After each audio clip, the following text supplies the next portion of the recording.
সারা বিশ্বে একই দিনে রোজা ও ঈদ উদযাপন করা যায় কিনা ওলামা মাশায়েখদের ভাবার আহ্বান তারেক রহমানের।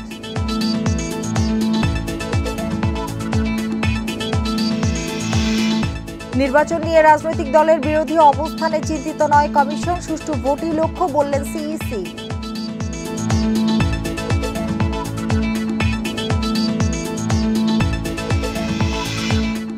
আবু সাঈদ হত্যা মামলার তদন্ত শেষ পর্যায়ে 9 এপ্রিলের মধ্যেই প্রতিবেদন জমা, জানালেন চিফ প্রসিকিউটর।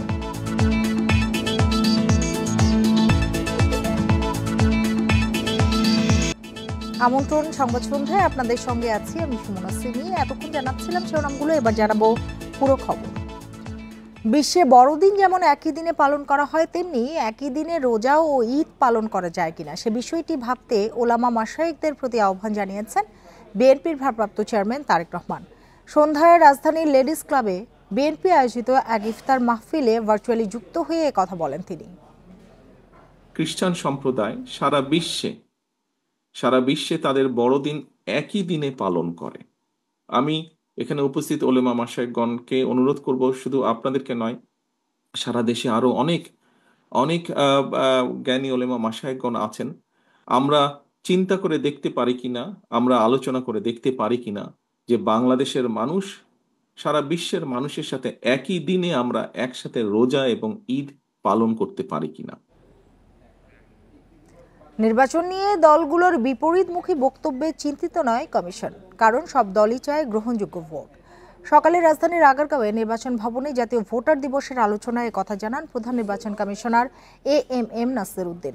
তিনি বলেন, ইতিহাস সাক্ষ্য দেয় ভোট সন্ত্রাস করে আপাত দৃষ্টিতে জেতা যায়, আখেরে জেতা যায় না। এই চেষ্টা থেকে বিরত থাকতে রাজনৈতিক দলগুলোর প্রতি আহ্বান জানান তিনি। 2024 সালে তালিকায় যুক্ত হওয়া ভোটারদের চূড়ান্ত তালিকা প্রকাশ করেছে নির্বাচন কমিশন। জাতীয় ভোটার দিবস উপলক্ষে তালিকা প্রকাশ করা হয়। ভোটার বৃদ্ধির হার 1.54। আগারগাঁওয়ের নির্বাচন ভবনের সামনে এই উদ্বোধনী অনুষ্ঠানে সিএসি জানান, দেশে মোট ভোটার 12,37,3274 জন। ভোটার বেড়েছে প্রায় 19 লাখ। সিএসি বলেন, অবাধ, সুষ্ঠু, নিরপেক্ষ ও গ্রহণযোগ্য নির্বাচন অনুষ্ঠানে কমিশন প্রতিশ্রুতিবদ্ধ। প্রতিশ্রুতি জাতিকে দিয়েছি, সেখানে আপনাদের যে একটা সহযোগিতার হাত বাড়িয়ে দেওয়ার একটা, আমি এটাকে একটা রিফ্লেকশন হিসাবে বিবেচনা করছি। পরে ভোটার দিবসের আলোচনা অনুষ্ঠানে নির্বাচন কমিশনাররা বলেন, ভোট নিয়ে সহিংসতা বা রাতে সিলমারা দেখতে চান না তারা। জুলাই আগস্টের শহীদদের রক্তের সাথে বেইমানি করা যাবে না। বিগত প্রশ্নবিদ্ধ নির্বাচনগুলোর মূল দায় ইসির। এটা আমাদের বেসিক র ম্যাটেরিয়াল ইনস্ট্রুমেন্ট, যেটা দিয়ে ভোট অনুষ্ঠান করব, সেটাকে কোনো মিথ বা কোনো ধরনের ভুয়া অভিযোগে অভিযুক্ত হতে আমরা দিব না। আলোচনা অনুষ্ঠানে সিএসি বলেন, সুষ্ঠু নির্বাচন আয়োজনে অন্য কমিশনের উপর এত প্রত্যাশা মানুষের ছিল না। বিভিন্ন দলের দেয়া বক্তব্য গণতান্ত্রিক সৌন্দর্য, বিপরীতমুখী বক্তব্য দিলেও তারা ঐক্যে পৌঁছাবে বলে বিশ্বাস করে ইসি। এটাই গণতন্ত্রের সৌন্দর্য। সুতরাং যখনই বিভিন্ন দল বিপরীতমুখী বক্তব্য দেয়, আমি আদৌ এটা কিন্তু আশাহত হই না। ফাইনালি দেখবেন at the end of the day আমাদের রাজনীতিবিদরাও কিন্তু ভুল করে। দেখবেন যে at the end of the day মানুষ যখন চায়, দেখবেন যে একটা পর্যায়ে গিয়ে একটা ইকুইলিব্রিয়াম আসবে, একটা ব্যালেন্স আসবে, একটা জায়গায় তারা একমত হবে, সেই বিশ্বাস আমার আছে। সিইসি জানান, সব দলের কাছে গ্রহণযোগ্য নির্বাচন আয়োজনে দায়বদ্ধ থাকা নিয়ে স্বাক্ষর নিতে পারে ঐক্যমত্য কমিশন। সুলতানা জাহান মিতু, ইন্ডিপেন্ডেন্ট নিউজ, ঢাকা। ডিসেম্বরের মধ্যে জাতীয় নির্বাচন আয়োজনে সরকারের পদক্ষেপ দৃশ্যমান নয়। দুপুরে জাতীয় প্রেস ক্লাবে এমন মন্তব্য করেছেন বিএনপির স্থায়ী কমিটির সদস্য সালাউদ্দিন আহমেদ। আলোচনা সভায় তিনি আরও বলেন, নির্বাচন দেরি হলে ষড়যন্ত্র আরও বাড়বে। তার দাবি, সবার আগে সংস্কারের প্রস্তাব দিয়েছে বিএনপি। এই প্রস্তাবের সাথে সংস্কার কমিশনের খুব বেশি পার্থক্য নেই। গণতান্ত্রিক প্রক্রিয়া দীর্ঘায়িত করতে বিভিন্ন কূটকৌশল চলছে বলেও মন্তব্য করেন সালাউদ্দিন আহমেদ।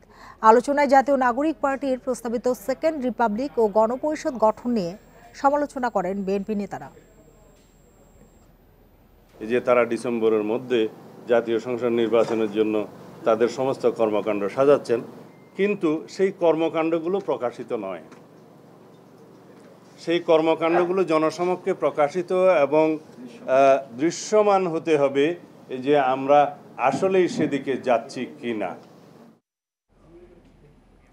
শহীদ আবু সাঈদ হত্যায় মানবতা বিরোধী অপরাধ মামলা তদন্ত প্রতিবেদন 9 এপ্রিলের মধ্যে দাখিল করা হবে। আন্তর্জাতিক অপরাধ ট্রাইব্যুনালের চিফ প্রসিকিউটর তাজুল ইসলাম জানান, এই মামলায় প্রধান আসামি শেখ হাসিনার বিরুদ্ধে আলাদা তদন্ত প্রতিবেদন এ মাসের মধ্যেই দেওয়া হবে। রোববার ট্রাইব্যুনালে শুনানিতে এসব কথা বলেন তিনি। ছাত্র জনতার গণ অভ্যুত্থানের প্রথম শহীদ রংপুরের বেগম রোকেয়া বিশ্ববিদ্যালয়ের শিক্ষার্থী আবু সাঈদ। 16 জুলাই পুলিশের গুলিতে তার মৃত্যুর পর ছড়িয়ে পড়ে আন্দোলন। চিফ প্রসিকিউটর জানালেন, আবু সাঈদ হত্যায় মানবতা বিরোধী অপরাধ মামলার তদন্ত প্রায় শেষ। 9 এপ্রিল দেওয়া হতে পারে তদন্ত প্রতিবেদন। ওই দিন রোকেয়া বিশ্ববিদ্যালয়ের সাবেক প্রক্টর শরীফুল ইসলাম, ছাত্রলীগের সাধারণ সম্পাদক ইমরান চৌধুরী আকাশ, এসআই আমির আলী এবং কনস্টেবল সুজন চন্দ্র রায়কে ট্রাইব্যুনালে হাজিরের নির্দেশ দিয়েছে আদালত। এই 4 জন সরাসরি সম্পৃক্ত, 2 জন তো গুলি করেছে বুকে, আর 2 জন হামলা করেছে, মিছিলে হামলা করেছে, লাঠিসোঁটা নিয়ে হামলা করেছে। প্রক্টর সহ বিশ্ববিদ্যালয়ের প্রক্টর স্বয়ং এই হামলার সাথে জড়িত ছিল। রিপোর্ট তৈরি হয়ে গেছে, রিপোর্ট আসলে সবকিছু ক্লিয়ার হয়ে যাবে আপনাদের সামনে। আবু সাঈদ হত্যা সহ ট্রাইব্যুনালের অধিকাংশ মামলার প্রধান আসামি শেখ হাসিনা। তার বিরুদ্ধে তদন্ত প্রতিবেদন দেওয়া হবে এ মাসেই। এটা ক্রাইমস এগেইনস্ট হিউম্যানিটির মামলাতে কমন রেসপন্সিবিলিটির কারণে আমরা প্রত্যেক ব্যক্তি কেন্দ্রিক ভাগ ভাগ করে মামলাটা করব। শেখ হাসিনার বিরুদ্ধে একটা আলাদাভাবে তদন্ত রিপোর্ট দাখিল হবে, কিন্তু সকল মামলার ঘটনার প্রধান আসামি শেখ হাসিনা এবং সবগুলো মামলা তার নির্দেশে হয়েছে। এভাবেই সমস্ত রিপোর্টগুলো আমাদের কাছে এসেছে। তদন্ত প্রতিবেদনের পর হবে চার্জ গঠন। এর মধ্য দিয়েই মানবতা বিরোধী অপরাধের আনুষ্ঠানিক বিচার শুরু হবে। Zahidul Bashar, independent news, Dhaka. DGFI এর সাবেক মহাপরিচালক সাইফুল আলমের বাসায় অভিযান চালিয়ে 2,45,00,000 টাকা জব্দ করেছে দুদক। রোববার নিয়মিত সংবাদ সম্মেলনে এই কথা জানান দুদক মহাপরিচালক আক্তার হোসেন। তিনি বলেন, সাইফুল আলমের বিরুদ্ধে এরই মধ্যে অবৈধ সম্পদ অর্জনের অভিযোগে অনুসন্ধান শুরু করেছে দুদক। শুক্রবার রাতে তার সেনানিবাসের বাসায় অভিযান চালানো হয়। সেখান থেকে জব্দ করা হয় 2 ট্রাঙ্ক টাকা। এছাড়া 34 কোটি টাকার অবৈধ সম্পদ অর্জনের অভিযোগে শেখ হাসিনার রাজনৈতিক উপদেষ্টা এইচটি ইমামের ছেলে তানভীর ইমাম ও পরিবারের সদস্যদের বিরুদ্ধে আলাদা 3টি মামলা করেছে দুদক।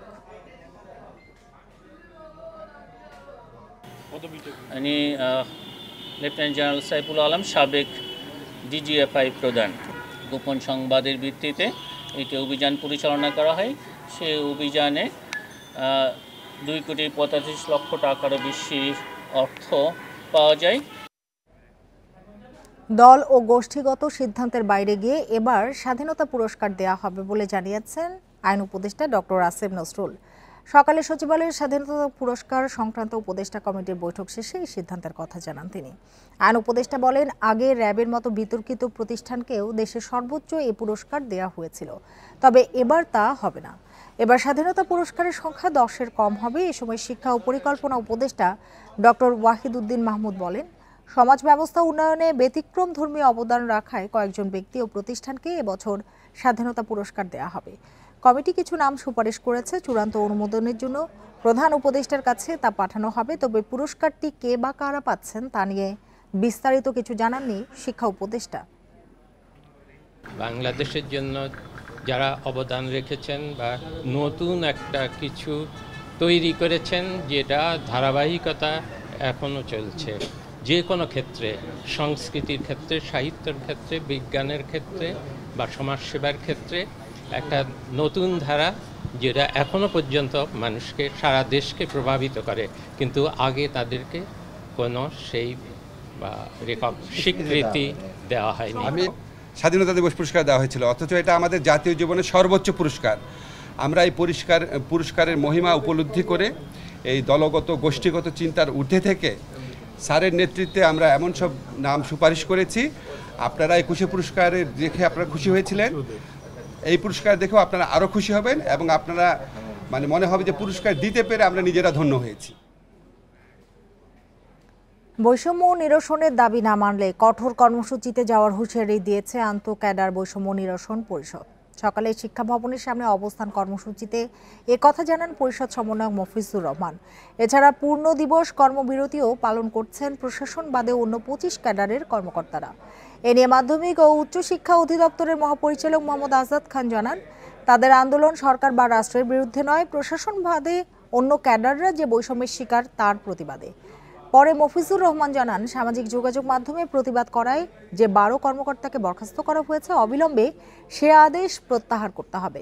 তার দাবি, জনপ্রশাসন সংস্কার কমিশনের 8 জনের মধ্যে 6 জনই প্রশাসন ক্যাডারের। তাদের প্রতিবেদনে দুর্নীতিমুক্ত রাষ্ট্রের সুপারিশ নেই।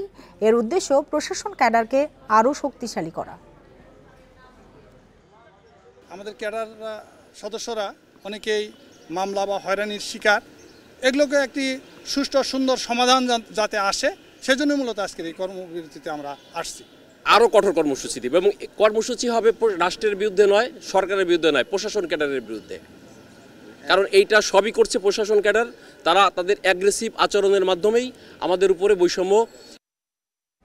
পেনশন কর্তৃপক্ষ বলছে, গ্রাহক আকর্ষণে গ্র্যাচুইটি, বিমার মতো সুবিধা স্কিমে যুক্ত করা হবে। বয়স্ক নির্ভরশীল জনগোষ্ঠীর শেষ বয়সের আর্থিক সুরক্ষায় 2023 সালের 17 আগস্ট চালু হয় সর্বজনীন পেনশন। জাতীয় নির্বাচনের কয়েক মাস আগে গ্রাহক নিবন্ধন শুরু হলেও সাড়া ছিল কম। গত বছর 5 আগস্ট সরকার পতনের পর পেনশন স্কিমে নতুন গ্রাহক যুক্ত হওয়া, চাঁদা পরিশোধ অনেকটাই স্থবির। 25 ফেব্রুয়ারি পর্যন্ত 1.5 বছরে প্রবাস, প্রগতি, সুরক্ষা ও সমতা স্কিমে মোট যুক্ত হয়েছেন 3,73,334 গ্রাহক। তহবিলে জমা পড়েছে 160 কোটি 10 লাখ টাকার মতো। স্কিম চালুর আগে ভবিষ্যৎ মূল্যস্ফীতি, গ্রাহকের দীর্ঘমেয়াদী বিনিয়োগের রিটার্ন, সরকারি দায়সহ বিভিন্ন আর্থিক পর্যালোচনায় ঘাটতি ছিল বলে মত অর্থনীতিবিদদের। পুঙ্খানুপুঙ্খানুভাবে বিবেচনা না করে এগুলাকে নিয়ে আসা হয়েছে। এখন খানিকটা আমি বলবো যে বিশ্বাসের ঘাটতি আছে, হয়তো খানিকটা সময় লাগবে। আর এই সময়টায় আমাদের সরকারের উচিত হবে এগুলোকে আরেকটু যাচাই বাছাই করা। আমরা যদি একটা রাজনৈতিক অঙ্গীকার করতে পারি যে এই স্কিমগুলো থাকবে এবং এই স্কিমগুলোকে উপর্যুপরি শক্তিশালীকরণ করা হবে, তাহলে দেখবেন যে আস্তে আস্তে কিন্তু মানুষের সেই বিশ্বাসটা ফিরে আসবে। জাতীয় পেনশন কর্তৃপক্ষের নির্বাহী চেয়ারম্যান জানান, সর্বজনীন পেনশন ব্যবস্থার ভবিষ্যৎ নিয়ে গত অক্টোবরে অর্থ উপদেষ্টার সভাপতিত্বে সভা অনুষ্ঠিত হয়। সেখানে তাগিদ দেয়া হয় বিদ্যমান স্কিমগুলোকে আরও আকর্ষণীয় করার। আনুতোষিক বা গ্র্যাচুইটি দেওয়া যায় কিনা সেটা পরীক্ষা করার জন্য অলরেডি নির্দেশনা দেওয়া হয়েছে। প্লাস এর সাথে একটা স্বাস্থ্য বিমা বিষয় যোগ করা যায় কিনা, কারণ অনেকে আছেন যারা নিম্ন আয়ের কর্মচারী, মানে হেলথের কাভারেজও থাকবে, প্লাস এই যে সময়টা ওনারা চাঁদাটা দিতে পারলেন না, এটা হয়তো তাদের পক্ষে বিমা কোম্পানি পরিশোধ করবে। পোশাক খাতের শ্রমিক, প্রবাসী কর্মীদের পেনশনে যুক্ত করতে বাড়তি গুরুত্ব দিচ্ছে কর্তৃপক্ষ। Hari Saha, independent news, Dhaka. এবার ইফতার বাজারের খবর।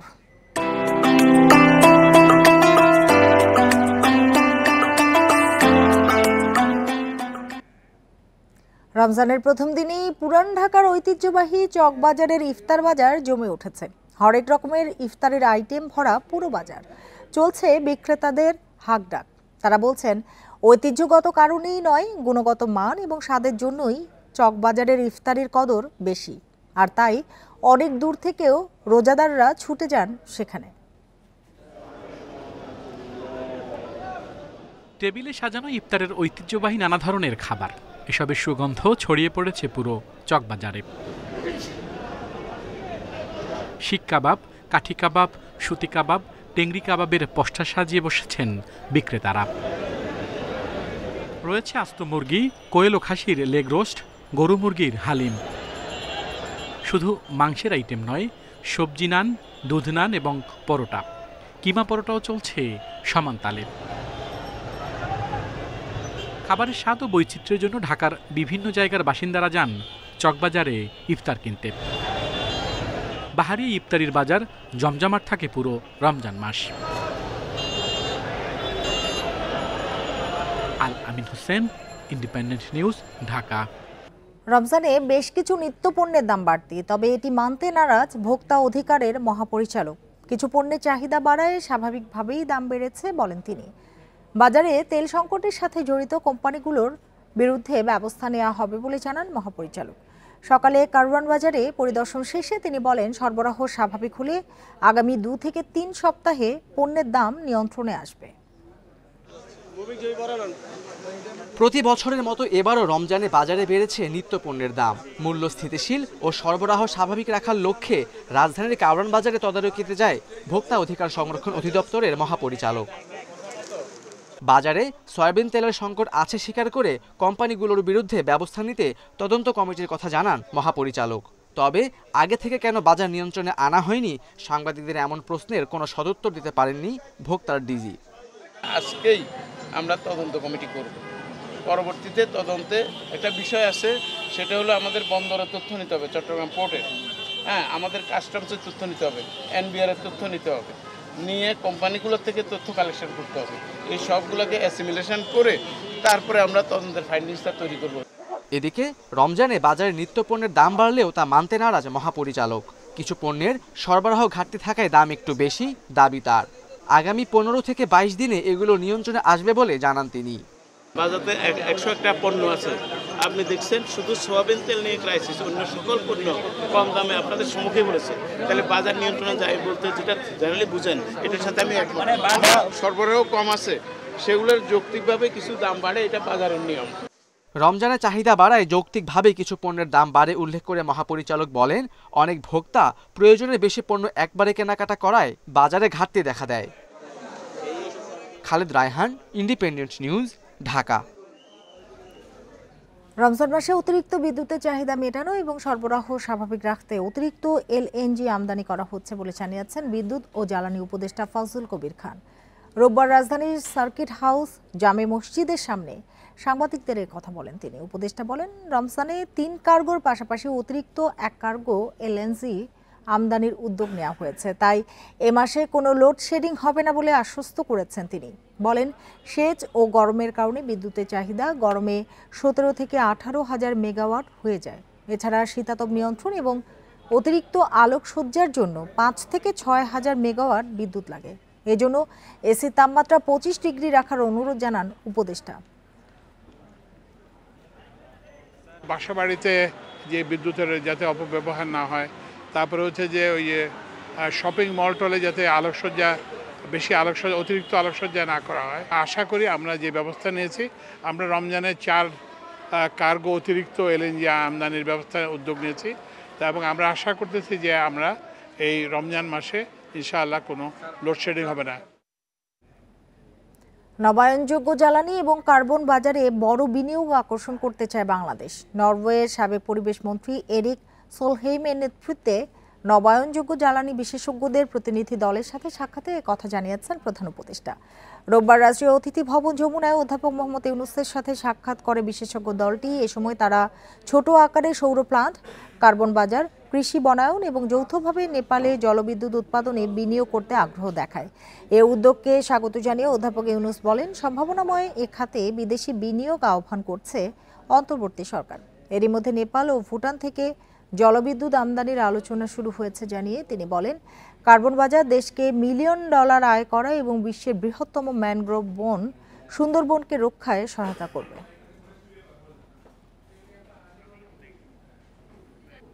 এই ছিল আজকের সংবাদ সন্ধ্যায়। ইন্ডিপেন্ডেন্ট টেলিভিশনের সব খবর আরও বিস্তারিত জানতে চোখ রাখুন ফেসবুক, ইউটিউব এবং এক্সে। ধন্যবাদ সবাইকে এতক্ষণ সাথে থাকার জন্য।